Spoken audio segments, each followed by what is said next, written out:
Muy buena noche, sean bienvenidos a un programa más de Sola Escritura, un recorrido por la Biblia. Este es un estudio bíblico semanal de manera expositiva. Vamos estudiando capítulo a capítulo, versículo a versículo de los libros de la Biblia. Ya tenemos algún tiempo, algunos años de estar haciendo esto. Y en este tiempo nos encontramos estudiando el Evangelio de Mateo. Hoy nos corresponde la primera parte del capítulo 9. Vamos a estudiar los primeros 17 versículos si el Señor lo permite. Así que sean todos ustedes bienvenidos. Si usted es primera vez que está aquí con nosotros, quiero animarle a que busque los videos previos de este estudio de Mateo que están archivados en el YouTube de Iglesia Verbo Zona 16. Lastimosamente, los anteriores estuvieron disponibles en Facebook, pero por un cambio de política de Facebook, todos los en vivo, después de cierta cantidad de días, son borrados de la web. Pero los de Mateo sí los estamos bajando y poniendo disponibles ahí en el YouTube de Iglesia Verbo Zona 16 para que usted pueda repasar algunos que pudo haberse perdido de esta serie. Vamos a ir a nuestro texto de esta semana y lo vamos a subdividir en tres porciones, tal y como nos sugiere aquí esta versión digital de la Biblia. Déjeme nada más hacer un cambio acá para ponerlo a la vista. Si usted no tiene su Biblia ahí a la mano, pues puede ir leyendo juntamente con nosotros. He puesto aquí la versión Reina Valera 60. Parte de lo que hacemos en este estudio es comparar cómo ha sido traducido los pasajes en otras versiones y poder también sacar conocimiento de esto. Y en algunas ocasiones vamos a revisar algunas de las palabras en los idiomas originales para poder traer también mayor riqueza. Bueno, dice de esta manera, vamos a leer primero esta porción del 1 al 8. Un previo antes, ¿por qué no revisamos un poquitito qué sucedió en las últimas partes del capítulo número 8 que leímos la semana pasada? Dos cosas importantes. Jesús está en Capernaum, le dice a los discípulos que pasen al otro lado del lago de Galilea. Mucha de su actividad estaba alrededor del lago de Galilea. Mientras van cruzando el lago hay una gran tormenta. Los discípulos se asustan mucho. Jesús calma la tormenta. Ellos dicen, ¿quién es este hombre que aún el mar le obedece? Los vientos y el mar le obedecen. Están asombrados realmente.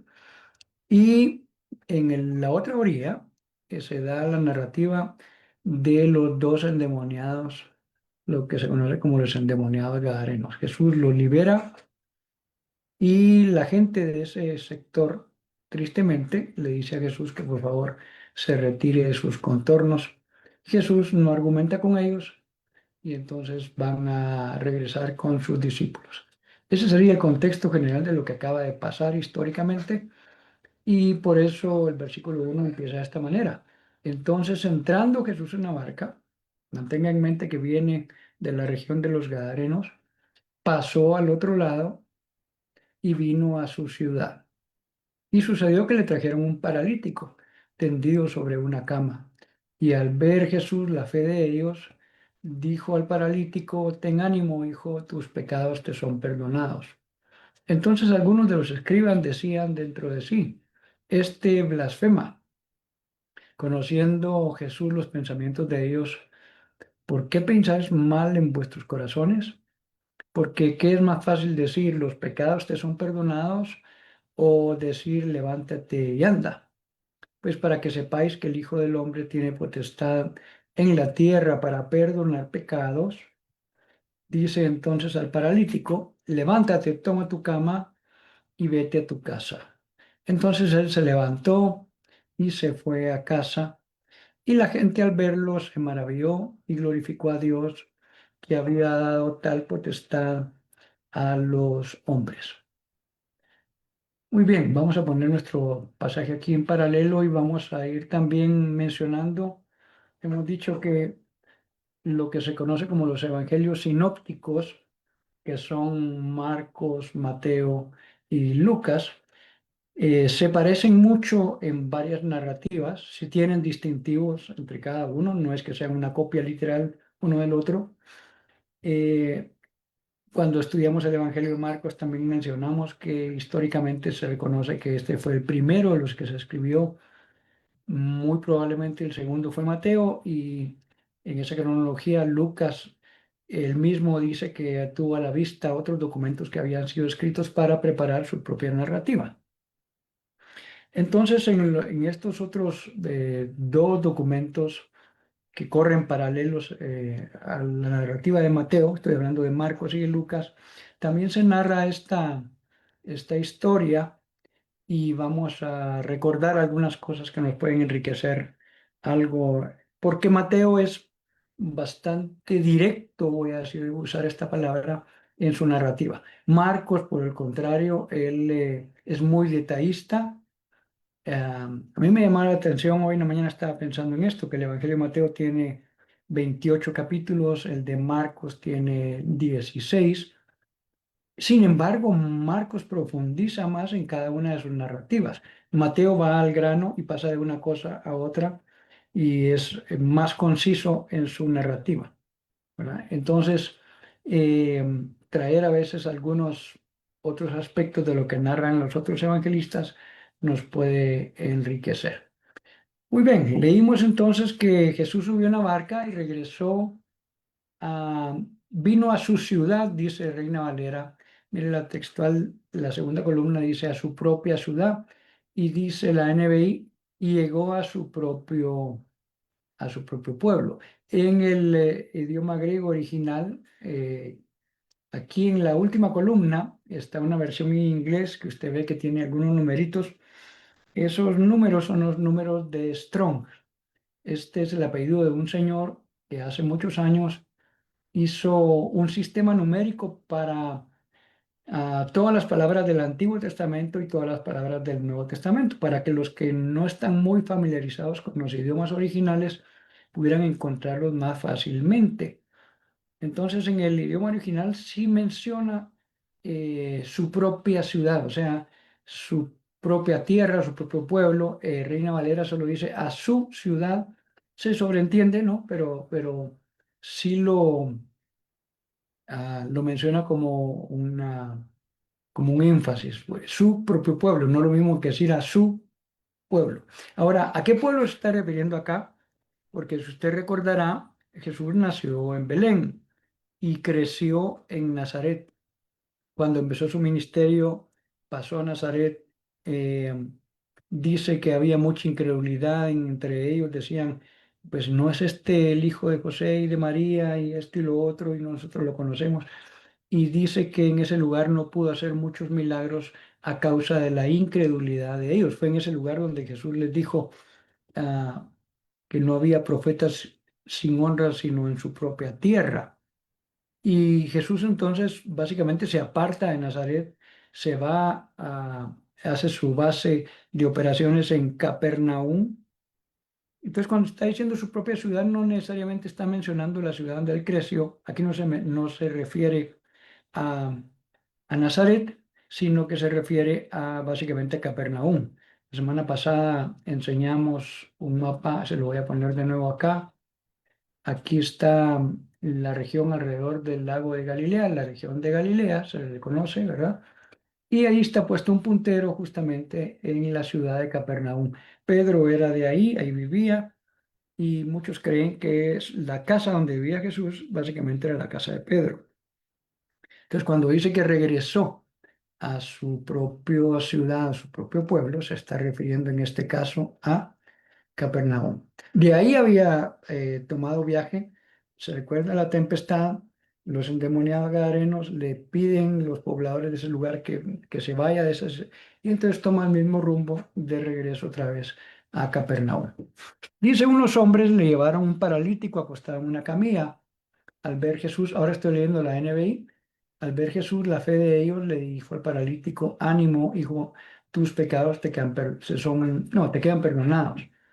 En otro de las narrativas de los evangelios dice que eran cuatro hombres que amarraron lazos en la camilla. También otra de las narrativas nos dice que la casa donde Jesús estaba llena de gente, ¿verdad? Se reunió una gran multitud y entonces ellos no pudieron entrar. Y entonces, quitando una parte del techo, bajaron al paralítico hasta donde estaba Jesús. Eso Mateo no lo narra, otro de los evangelistas sí lo pone, ¿verdad? Y al ver esta narrativa, porque si solo lo dejamos en Mateo, uno pudiera decir, bueno, entraron por la puerta y ahí van al paralítico, uno en cada punta de la camilla y ya. No, la narrativa completa es que ellos, al ver que estaba lleno, ellos no se detuvieron, no se desanimaron y abrieron un agujero en el techo y lo bajaron, porque ellos tenían la fe de que Jesús podía hacer algo por este hombre. En este momento no vamos a decir si ellos tenían la expectativa de que fuera salvo de sus pecados o que fuera sano. Personalmente yo creo que la mayor expectativa es que pudiera ser sano, aunque lo más importante para todos nosotros, para cualquier persona, es inicialmente poder ser salvo de nuestros pecados. Si el Señor nos sana de la enfermedad que tenemos, podría yo decir que es una doble ganancia. Entonces esto nos añade otro de los evangelistas y es algo que enriquece mucho la narrativa. Ahora, una cosa súper interesante acá es que dice que Jesús, al ver la fe de ellos, no dice la fe del paralítico. Yo he predicado sobre este tema y a veces bromeo diciendo el paralítico probablemente estaba más preocupado que no lo fueran a dejar caer o a botar, como decimos popularmente, desde el techo. Imagínense, no dice qué tan alta era la casa, pero ellos tuvieron que quitar las tejas o las ramas que cubrían el techo, lo demás, y bajarlo, ¿verdad? Eh, al ver Jesús la fe de ellos. ¿Cómo se puede ver la fe de una persona? Es una buena pregunta. No solo porque Jesús lo sabe todo y lo mira todo, ¿no? Pero ¿cómo puede usted saber si una persona tiene fe y cómo puede ver la fe de una persona? Santiago nos dice a nosotros que la fe sin obras es muerta. O sea, la fe tiene que tener un sustento en lo que hacemos y lo que decimos. Eh, y ellos obviamente tenían la fe de que Jesús podía hacer algo por su amigo y entonces por eso están dispuestos a hacer todo este asunto. Imagínense que usted está en su casa recibiendo a Jesús y está llena la casa y entonces empiezan a abrir un agujero en su casa, cualquiera se verá molestado, ¿cómo es posible? Y esto y lo otro, pero ellos estuvieron dispuestos a sufrir la afrenta. Alguien tuvo que volver a cerrar ese agujero, ¿no? Me imagino que fueron los mismos amigos, etcétera. Pero entonces viendo Jesús las acciones, eso es básicamente el punto, ¿verdad? Pero no solo las acciones, porque también las acciones sin fe no nos llevan a nada, dice Santiago. O sea, la fe sin obras está muerta, pero las obras sin fe tampoco nos sirven de nada, son lo que la Biblia llama las obras muertas. Entonces, ¿cómo pudo ver Jesús la fe de ellos? Por las acciones que estaban haciendo con respecto de su amigo.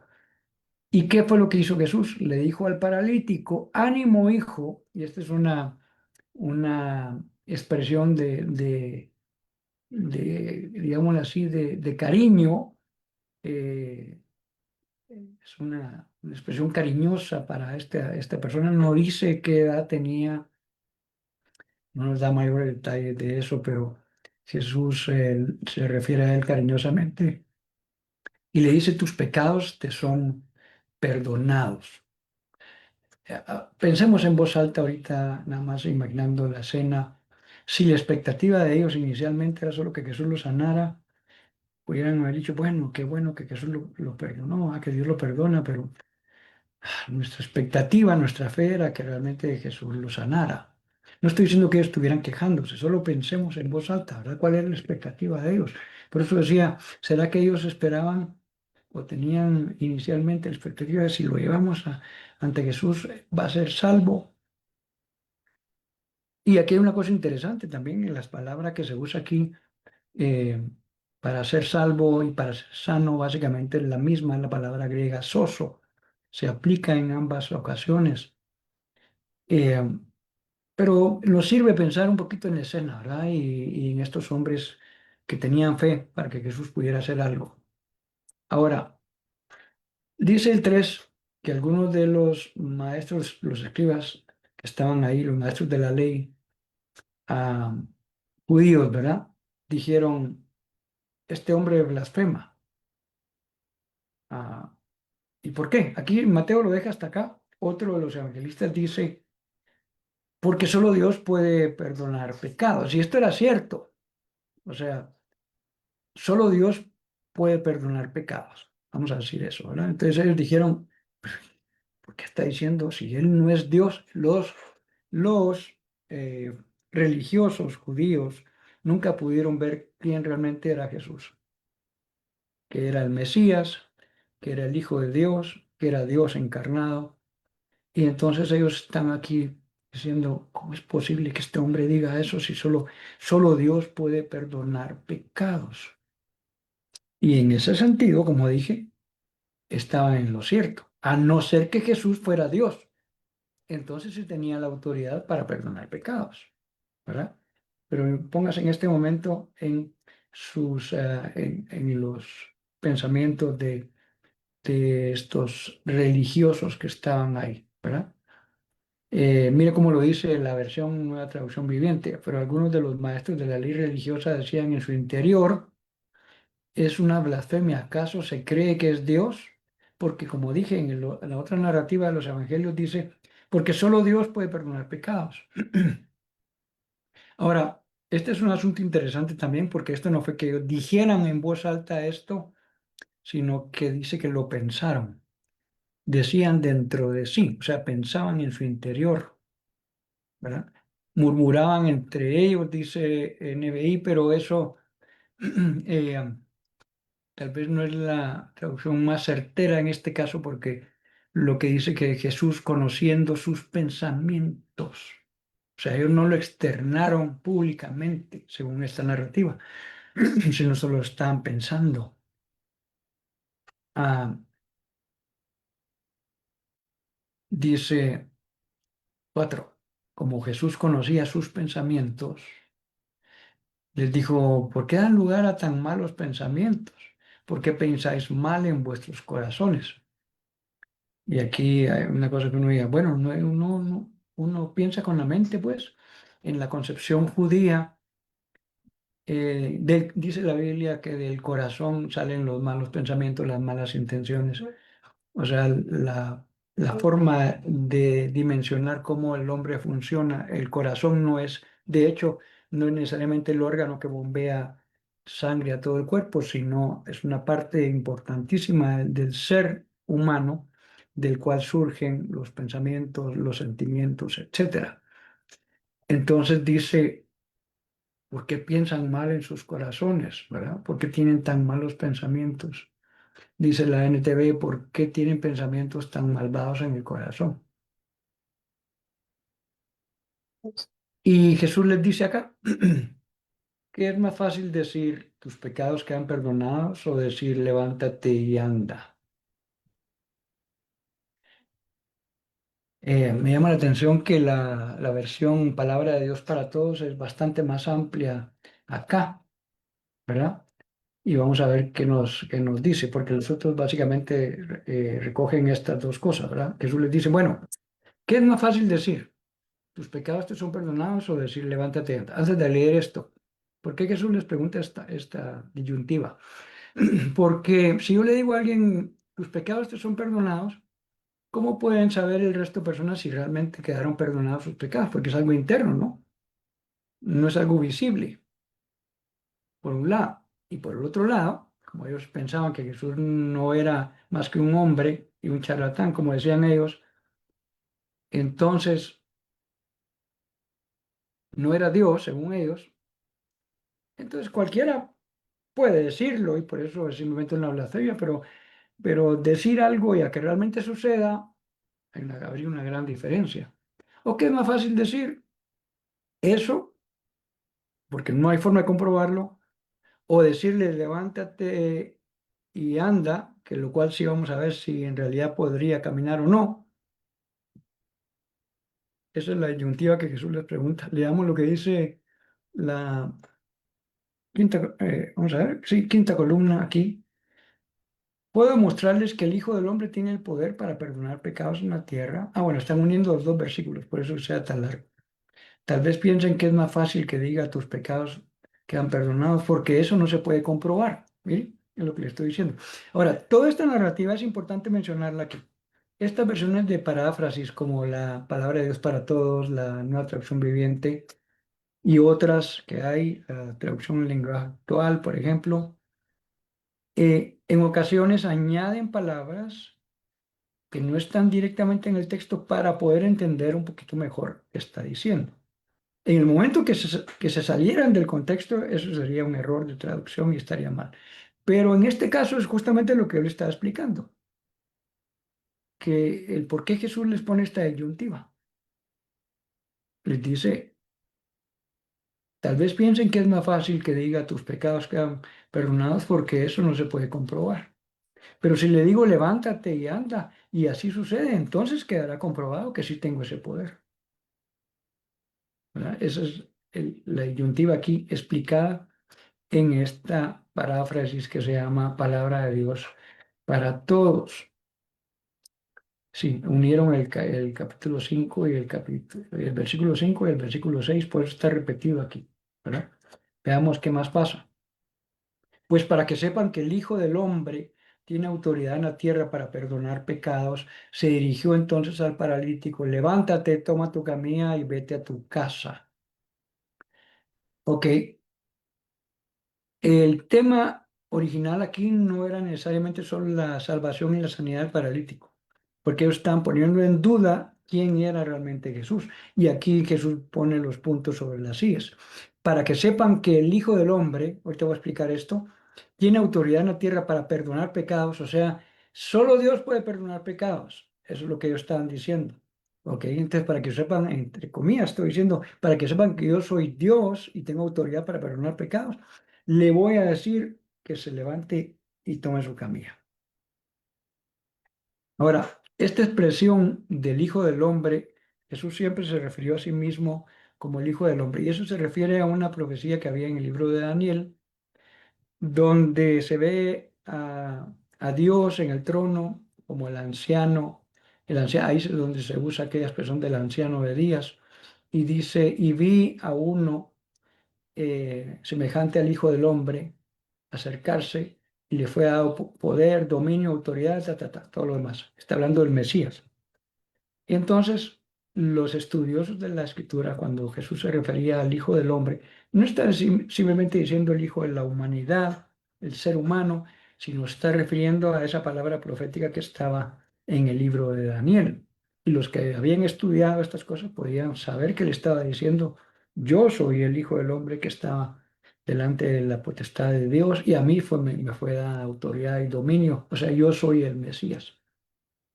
Entonces les dice, bueno, para que ustedes sepan entonces que yo soy realmente Dios, eso está diciendo acá, porque tengo autoridad para perdonar pecados, le voy a decir a este paralítico, levántate, toma tu camilla, dice, eh, aquí no es necesariamente una cama, como dice Reina Valera, uno pensaría aquí una cama en las que yo duermo en mi casa, pues nadie va a andar cargando eso de un lado para otro, era una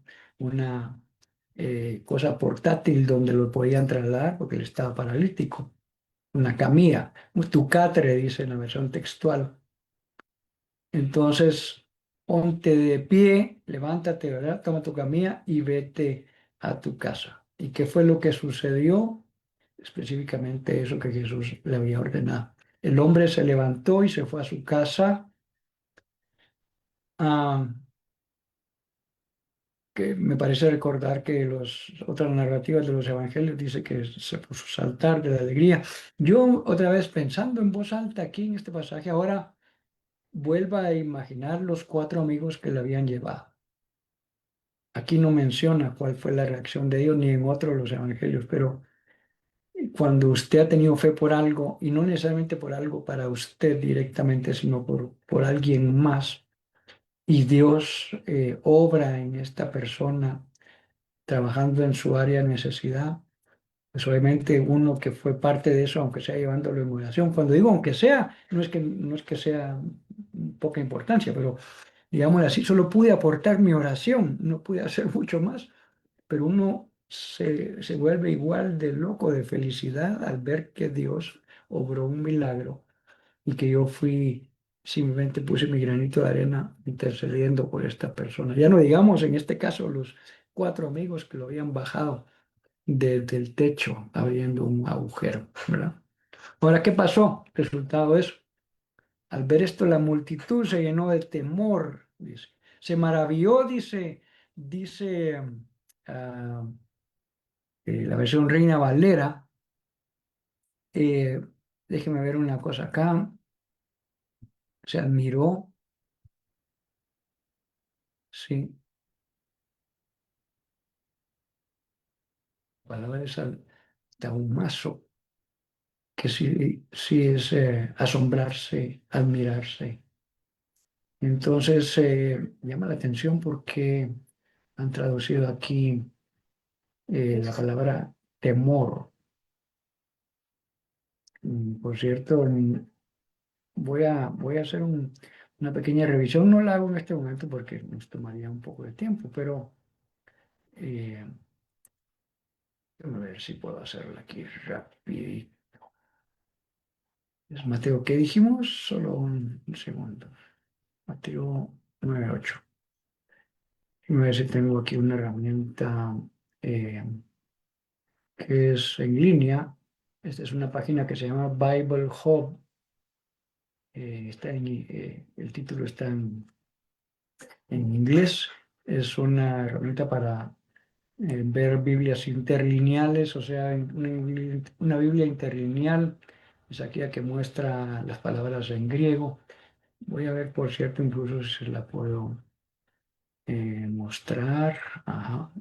Bueno, déjeme hacer una cosita que no tenía planeado, pero si pudiera. Mm, ok. Es que está configurada.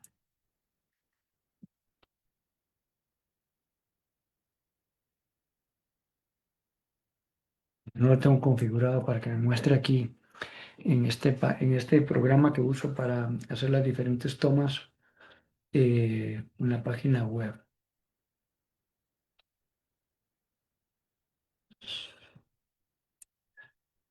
Lo web. Este está. Muy bien. Entonces dejémoslo por ahí. Solo lo voy a leer. Ah, pues maravillas. La palabra es la 53. Ah, ya sé por qué. La 5399. Permítame un segundito.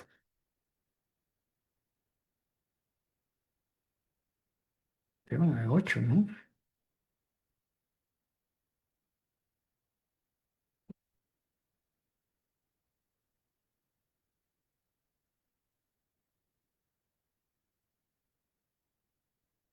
Pues es que aquí usa la palabra fobeo, de donde viene la palabra fobia, ¿verdad? Que sí tiene que ver con temer, reverenciar.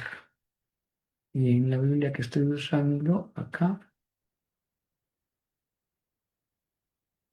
o sea, otra versión en griego. Por eso es que varias de estas han usado la palabra temor, vino temor sobre ellos, por eso. Y la otra, la Reina Valera, está usando esta otra palabra que es la 2296, que sí significa maravillarse. Muy bien. Dice que la multitud se llenó de temor, ¿verdad? Cuando usted es testigo de la grandeza de Dios, eh, no solo viene el admirarse, pero también usted sabe delante de quién está y eso trae un temor reverente. No es un miedo de salir huyendo, sino de saber delante de quién usted está. Es el tipo de temor que la Biblia habla. Y dice que glorificaban a Dios por haber dado tal autoridad a los hombres, a los seres humanos. Muy bien, vamos a continuar leyendo. Le prometo que la otra semana voy a tener configurada la presentación también de este tipo de herramientas para que si a alguno le interesa pueda hacer sus búsquedas aquí en esta página que se llama Bible Hub, ¿verdad?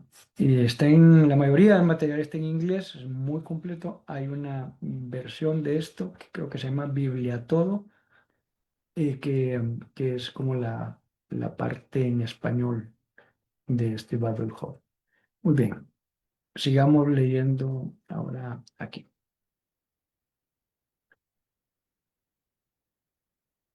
Vamos a leer ahora del 9 hasta el versículo 13. Pasando Jesús de allí, vio un hombre llamado Mateo, que estaba sentado en el banco de los tributos públicos, y le dijo, sígueme. Y se levantó y le siguió. Y aconteció que estando él sentado a la mesa en la casa, he aquí que muchos publicanos y pecadores, permítame, que habían venido, se sentaron juntamente a la mesa con Jesús y sus discípulos. Cuando vieron esto los fariseos,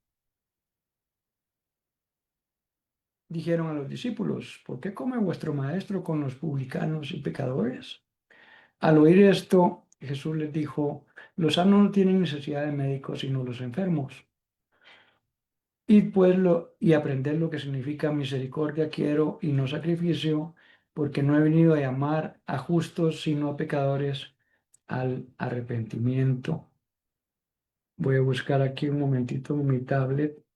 Si usted ve ahí arribita, dice llamamiento de Mateo.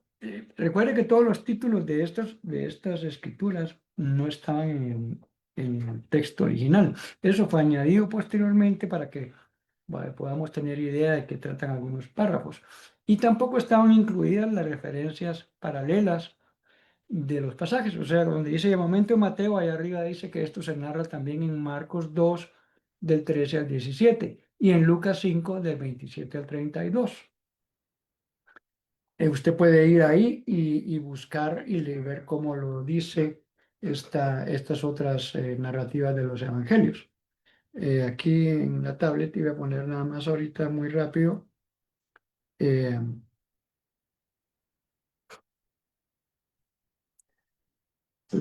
que nos dice al respecto Marcos. Un dato interesante antes de ponerlo en la Biblia en paralelo es que Marcos dice que encontró a alguien que se llamaba Leví, y este Leví era hijo de Alfeo. Ya vamos a mencionar por qué este punto es importante. Ah,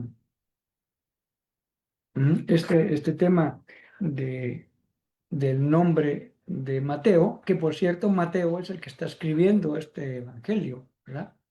Él es bastante eh, parco para referirse a sí mismo, no quiere llamar la atención así. ¿Y por qué Mateo narra su propia conversión, cómo vino él a Jesús? Hay un punto interesante. Mire, hasta el capítulo 7, del capítulo 5 al capítulo 7 de Mateo, se nos narra lo que se llama el Sermón del Monte. Eso ya lo vimos en varias semanas anteriores. Luego, en el capítulo 8, 9 e incluso una parte del 10, Mateo va a narrar varios milagros, voy a decir de esta manera, significativos de Jesús, por lo menos para la narrativa de Mateo. No quiere decir que los otros no tengan importancia. ¿Por qué Mateo escoge estos? Son 10 milagros que él narra acá porque él quiere mostrar que Jesús tiene, como siendo el Mesías, siendo Dios, siendo el Hijo de Dios, tiene toda autoridad sobre las enfermedades terminales, como la lepra en ese tiempo, sobre los fenómenos meteorológicos, como las tormentas del mar. Él puede perdonar pecados. Y uno diría, bueno, pero pues, tal vez el otro no era muy pecador.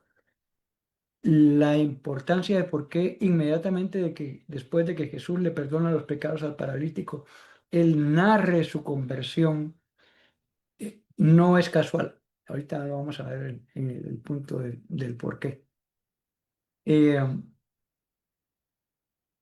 está puesto intencionalmente acá, desde la perspectiva de Mateo, y ahorita vamos a entender un poco más de eso. Veámoslo en paralelo aquí, es el versículo 9.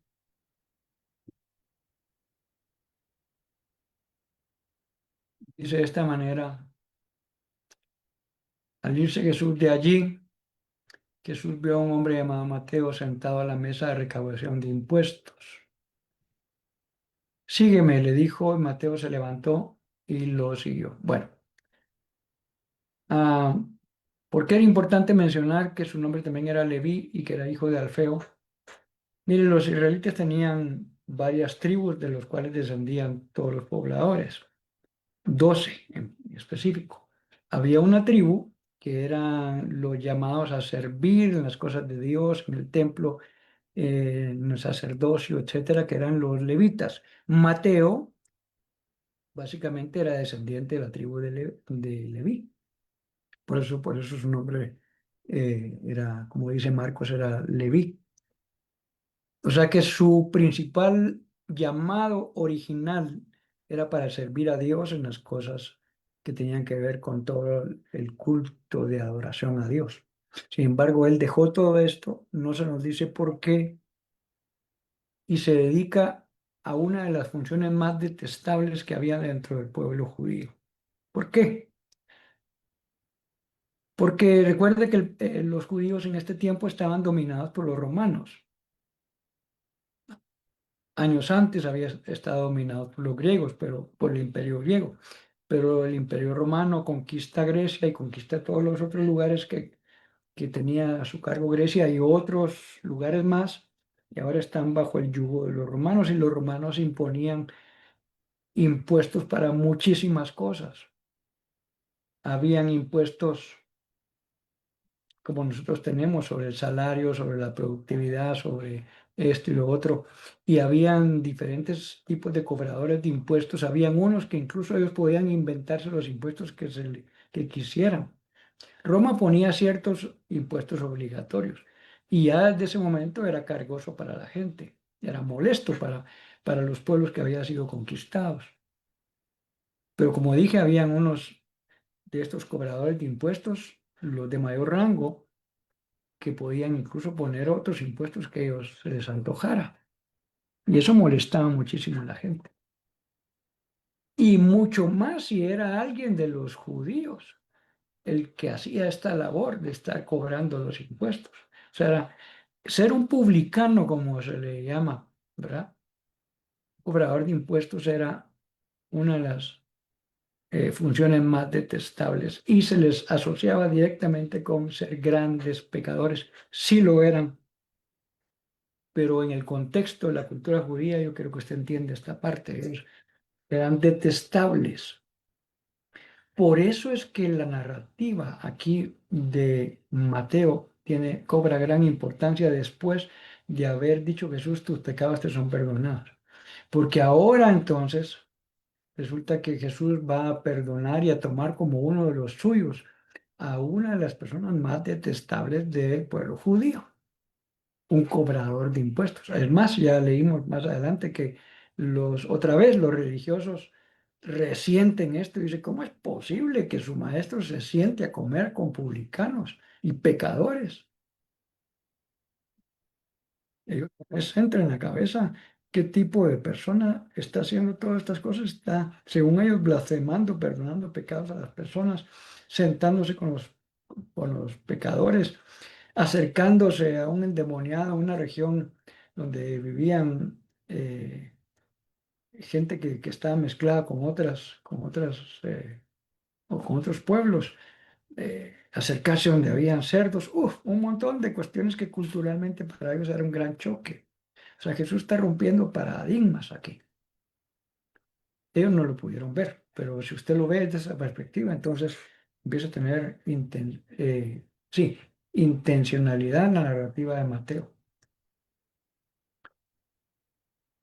Jesús lo llama y le dice, sígueme. Y Marcos también nos dice, y dejándolo todo, porque aquí solo dice, se levantó y lo siguió. Dejándolo todo, lo siguió. Estaba leyendo un comentario esta semana que me pareció interesante, porque el hacer esto delante de los romanos podía ocasionarle una serie de problemas muy grandes a Mateo. O sea, él no podía abandonar su puesto así, nada más por así, pero él tomó el riesgo ante el llamado directo de Jesús, sígueme. Muy probablemente en su corazón, en el interior de su corazón, pensemos otra vez en voz alta. Alguna gente dice, bueno, es que la necesidad lo empujó a... Pareciera que si no es que necesariamente a uno le tuerzan el brazo para hacer algo que uno no quiere o para pecar, pero entiendo también que en muchas ocasiones las circunstancias de la vida te empujan fuertemente y si no tienes tus convicciones bien fuertes y si no tienes un deseo de hacer lo correcto delante de Dios, pero uno dice, bueno, pues voy a dedicar a robar, a prostituirme, a hijas, tantas cosas, a cobrar impuestos. Pero en el interior yo creo que Mateo anhelaba poder cumplir realmente el llamado original, que era servir a Dios a través de las cosas de adoración que lo hacían los levitas. Y entonces dice acá, mientras Jesús estaba comiendo en casa de Mateo, muchos recaudadores de impuestos y pecadores llegaron y comieron con él y sus discípulos. Por cierto, en otra narrativa de otra parte, creo que también Mateo lo dice más adelante, pero en otros evangelios dice que Mateo organizó una reunión en su casa. Y mire cuál era el corazón de Mateo, que su círculo de relación, que otra vez eran recaudadores de impuestos y gente que no andaba muy bien, pero él dijo, yo necesito que esta gente conozca al Jesús que yo estoy conociendo. Nosotros deberíamos ser así como Mateo. Yo recuerdo que hace muchos años hubo una campaña evangelística a nivel de todo Guatemala que se llamaba Operación Mateo. ¿En qué se basaba esto? Mira, tú tienes un círculo de influencia de personas a las que tú sí puedes llegar y a ti te van a hacer caso, te van a poner atención. Pues yo no tengo influencia en ese círculo de influencia porque a mí no me conocen. Entonces, la intención era, en tu círculo de influencia, haz algo para presentarles a Jesús, así como hizo Mateo aquí. Y tengo tan fresco en mi mente esa campaña que fue hace tantos años, ¿no? Puede haber sido una cena, puede haber sido una proyección de una película, simplemente un tomarse un cafecito, pero con la gente que tú conoces, porque tienes que usar tu círculo de influencia para presentarles a Jesús, así como hizo Mateo. Entonces su casa estaba llena de recaudadores de impuestos. ¿Qué era él? O sea, un publicano. Y entonces, ¿qué? ¿Y un pecador? ¿Qué gente iba a llegar? Gente como él. Estaban ahí y Jesús estaba sentado con ellos. Cuando los fariseos, otra vez los religiosos, allá arriba fue los escribas y maestros de la ley. Aquí era más amplio, ¿verdad? Los fariseos eran una de las sectas judías. Habían dos grandes sectas judías. Los saduceos, que eran los mayoritarios en el Sanedrín, y los fariseos, que eran el grupo minoritario, pero que eran mucho más activos. Los saduceos pensaban que solo los primeros 5 libros de la Biblia eran inspirados por Dios, no creían en el cielo, en la resurrección, en los ángeles. Los fariseos sí, pero habían pasado a ser sumamente legalistas en su forma de entender la Biblia, y particularmente la Torá, que se llama los primeros 5 libros de la Biblia. Les preguntaron a los discípulos, ¿por qué come su maestro con recaudadores de impuestos y con pecadores? Mire cómo lo dice la NTV, ¿por qué come su maestro con semejante escoria? Es porque para los judíos esta gente era lo peor. No solo ellos eran muy despectivos con todos aquellos que no fueran judíos, ellos los llamaban gentiles. No, no solo eso, los cobradores de impuestos en específico, o sea, los publicanos eran lo peor de lo peor. Con razón, Mateo está narrando esto. Si Jesús puede perdonar pecados, ¿qué tanto puede perdonar? Sí, puede perdonar lo peor. Puede perdonar a publicanos y pecadores. Eso es lo que está diciendo Mateo entre líneas al haber insertado aquí. su conversión.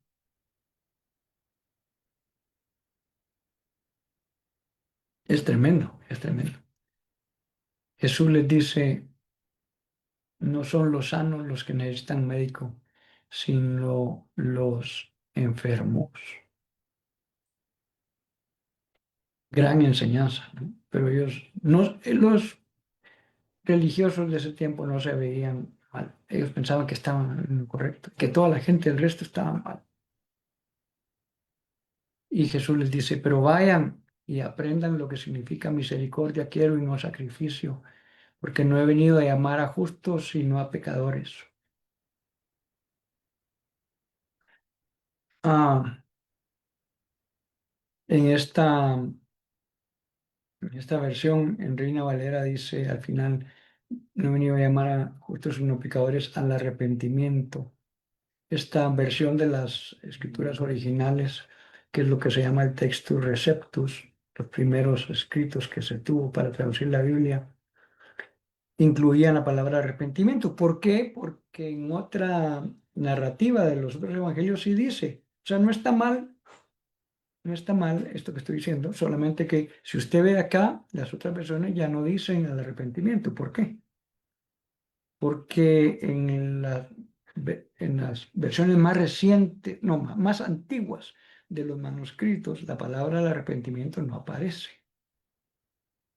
Y entre más antiguos se encuentre un manuscrito, en términos de traducción bíblica, se dice que es más fidedigno.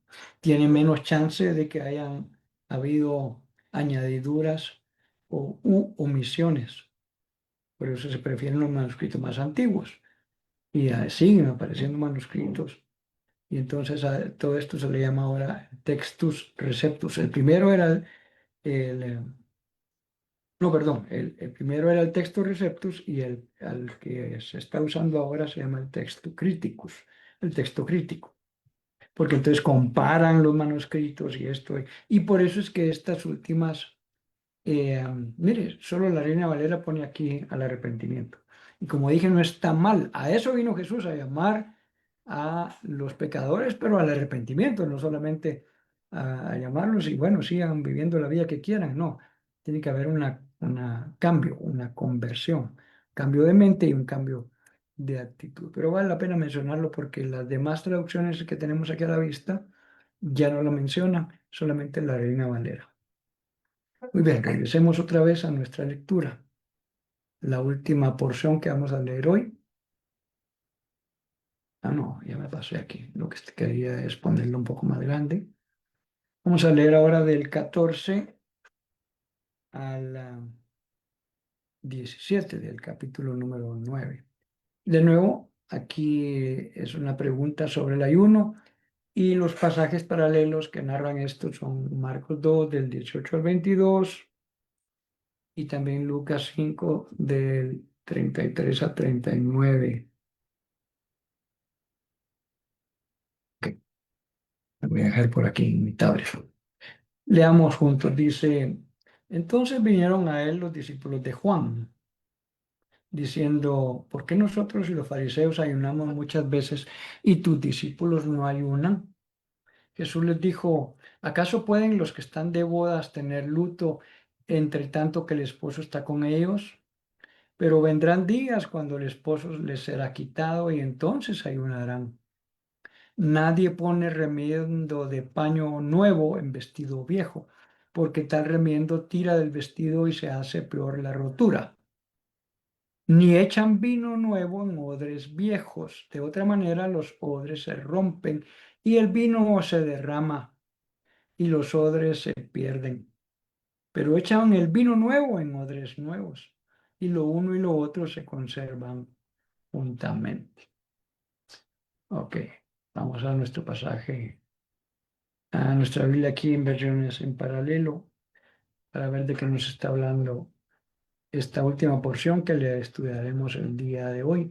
Hemos dedicado una hora para este estudio y por la forma que usted está viendo que desarrollamos el mismo, eh, nos da tiempo básicamente de medio capítulo cada semana. Así que no tenemos prisa, ¿verdad? Si lo hiciéramos capítulo completo, probablemente tendríamos que obviar varias cosas y no daría tiempo de profundizar. Entonces nos va a tomar como un año y un poquitito más estudiar Mateo. Vamos de medio capítulo en medio capítulo, pero como dije, es preferible hacerlo así y sacarle el máximo provecho. Ok, dice, ya que leímos la versión Reina Valera, la que dejamos siempre en la mano izquierda, un día se le acercaron discípulos de Juan. ¿A qué Juan se está refiriendo acá? Mire que las otras dos versiones parafraseadas dice, un día los discípulos de Juan el Bautista se acercaron a Jesús. Entonces los seguidores de Juan el Bautista, la Biblia otra vez aquí en el original griego no dice, solo dice Juan, ¿verdad? Johannes es la palabra griega. No dice el Bautista, pero sí se está refiriendo a Juan el Bautista. Cuando dice Juan, simplemente aquí en el Nuevo Testamento casi siempre se va a referir a Juan el Bautista. Y aquí está hablando de los discípulos que tenía Juan el Bautista. Entonces no hay problema que le hayan añadido aquí la palabra para un mejor entendimiento.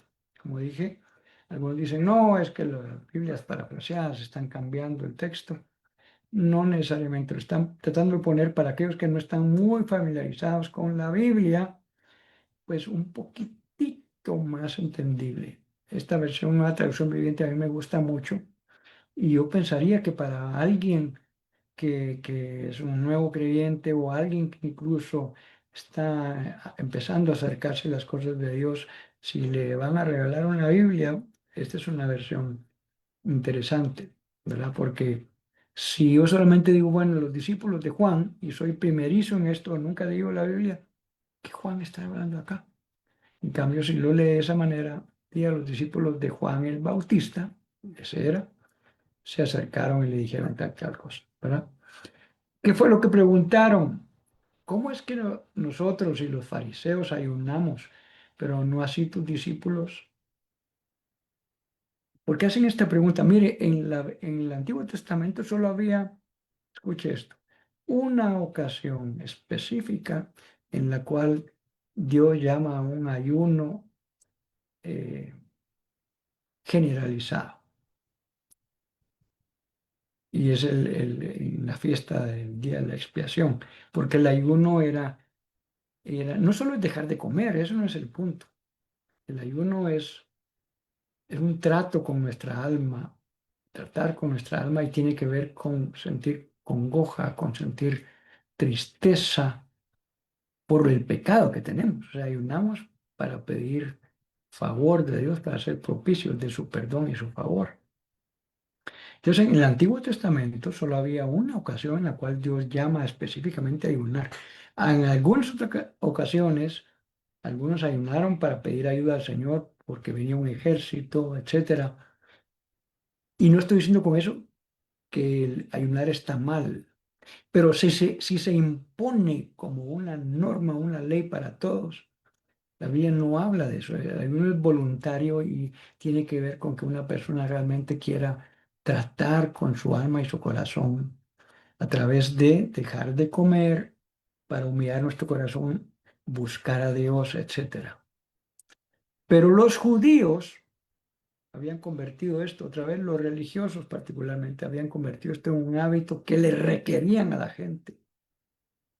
Ellos ayunaban 3 veces por semana. Hay una narrativa de esto en una, en los evangelios. Y entonces los discípulos de Juan preguntan, ¿por qué nosotros ayunamos y ustedes, y los fariseos también ayunan y ustedes, seguidores de Jesús, no lo hacen? Miren lo que Jesús les dice. ¿Puede, acaso pueden estar de luto o en tristeza, pudiéramos decir, ¿verdad? Eh, los invitados del novio a una boda, está hablando de de una boda, mientras el novio está con ellos, no. En las bodas es un asunto de gozarse con los contrayentes, ¿verdad? Es una fiesta de alegría, no es momento para estar triste. Llegará el día en que se les quitará el novio, entonces sí ayunarán.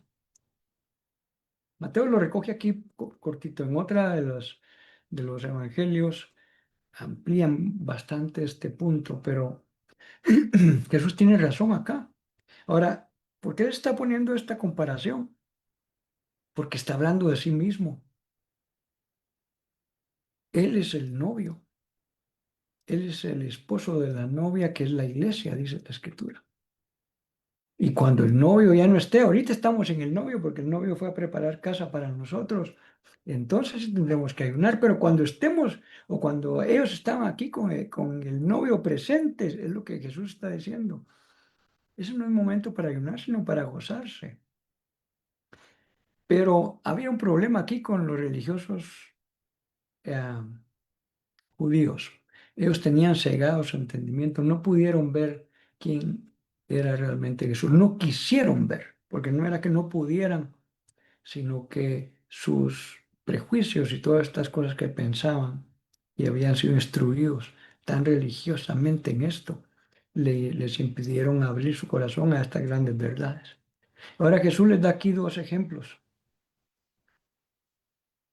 Les pone primero un ejemplo, porque lo que le está diciendo es, con esa forma de pensar, ustedes no van a poder tomar lo nuevo, se van a quedar con lo viejo. ¿Cómo les pone este ejemplo? Número uno, con una reparación de una pieza de tela. Y ahorita le voy a enseñar una pequeña gráfica para ilustrar un poquito esto y hay que entender también el contexto de aquel tiempo, porque nuestros tejidos ahora eh, que son de una diversidad de materiales. Hay de algodón, de poliéster, de seda, una diversidad de cosas, ¿verdad? Eh, Otros de hilos sintéticos, etcétera, hacen que lo que Jesús va a narrar aquí ya comúnmente no pasa. Yo todavía viví un tiempo con ropas de algodón que me recuerdo que a uno le compraban una pieza. Y si en las primeras lavadas era muy común antes que las piezas se encogieran, porque no venían pretratadas, sino que hacían la tela, hacían la pieza y se la vendían. Y en muchas ocasiones los pantalones quedaban cortos, las camisas las mangas ya no llegaban a donde debían. ¿Por qué? Porque las piezas se encogían con las primeras lavadas. Y parte de lo que aquí está diciendo es que si yo tengo una pieza vieja y le pongo un remiendo, un pedazo de tela nueva, cuando yo la lave, dice aquí, se va a fruncir el vestido, porque se va a encoger y ese pedazo de tela nuevo que está ahí va a jalar de tal manera lo viejo que la va a terminar rompiendo más. Por aquí encontré, y no necesariamente porque esta sea significativa, eh, pero encontré este remiendo, mire, es probablemente una manta o una lona o algo así que se rasgó y le han puesto aquí un pedazo del mismo material probablemente, pero nuevo. ¿Qué va a pasar cuando laven esto si era de los, como le digo, de los tipos de tela antiguos? Lo que pasa es que la tela nueva se va a encoger y va a jalar todo lo demás y va a terminar rompiendo más el pedazo de tela. Esto es lo que Jesús les está diciendo. Ahora, esto tiene el otro ejemplo que Jesús puso, tiene la misma implicación de que ellos, si no cambian su forma de pensar, no van a poder adaptarse a lo nuevo. Más bien, lo nuevo les va a terminar haciendo daño, ¿verdad? ¿Cuál fue el otro ejemplo que Jesús puso? Se lo voy a regresar acá en el texto. Y Jesús les habla aquí de el vino nuevo en odres viejos. Dice, tampoco se echa vino nuevo en odres viejos. De hacerlo así, se reventarán los odres, se derramará el vino y los odres se arruinarán. Más bien el vino nuevo se echa en odres nuevos y así ambos se conservan. Tengo otra ilustración aquí Ah, sí, es esta. Déjeme explicarle muy rápido porque nosotros, como ahora casi todo lo consumimos, lo compramos ah, ya elaborado, ¿no? Si usted va a comprar un vino, usted no se puede hacer vino. En aquel tiempo sí. Se extraía el jugo de uvas y luego se usaban diferentes cueros cerrados, obviamente, como un bolsón, como una bolsa, en el cual se metía el jugo de uva y se cerraba y eso, el jugo se tiende a fermentar y el fermento produce un gas y entonces el, la pieza esta de cuero se inflaba y se estiraba, realmente se iba liberando ese gas y entonces cuando terminaba de liberarse quedaba el odre y se podía abrir la boquilla y sacar el vino ya fermentado. Ahora, ese estirarse por el gas provocaba que las piezas de cuero se fueran poniendo menos flexibles cada vez. Entonces, si usted usaba un cuero viejo, un odre viejo, echaba ahí vino nuevo, la siguiente vez que empezara otra vez este proceso de fermentación, era muy probable que el odre viejo se reventara porque ya no tenía la misma flexibilidad. Por eso Jesús dijo, el vino nuevo se debe echar en odres o en recipientes nuevos. Y da esta enseñanza. Regresemos aquí y con eso ya casi vamos a ir concluyendo. Dice acá, si se hace al revés, se reventarán los odres y se derramará el vino. Doble desperdicio, el odre ya no sirve para nada, el vino se derramó. Dice, más bien el vino nuevo se echa en odres nuevos y así ambos se conservan. ¿De qué está hablando en estos dos ejemplos aquí Jesús? Y con esto voy concluyendo esta noche. De la actitud de la mente y el corazón, en este caso de los religiosos judíos. Ellos no estuvieron dispuestos a cambiar su forma de pensar y esto les trajo gran destrucción. Hasta el día de hoy, ellos no ven, no entienden que Jesús es el Mesías que estaban esperando. Ellos siguen esperando otra vez a un Mesías porque no pudieron cambiar sus odres. Queremos saludar esta noche a varias personas que han estado con nosotros en este estudio. A Christopher Alexander Acevedo, gracias, está cada semana con nosotros. A Andrés Medrano le enviamos un saludo. Tengo la impresión de que andas en los Estados Unidos ahora. Envío un saludo desde acá de Guatemala. A Silvia Carolina Acevedo, gracias Silvita por estar atenta al estudio.